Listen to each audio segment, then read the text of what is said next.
Hello दोस्तों। तो देख सकते हैं टीटू का सुबह सुबह हमने अपने हाथों से सब फूड खिलाया जो टीटू को बहुत ही ज़्यादा पसंद है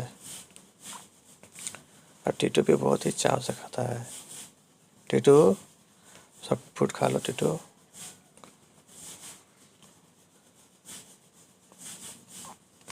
देख सकते हैं टीटू कितना अच्छे से खा रहा है। टीटू टीटू टीटू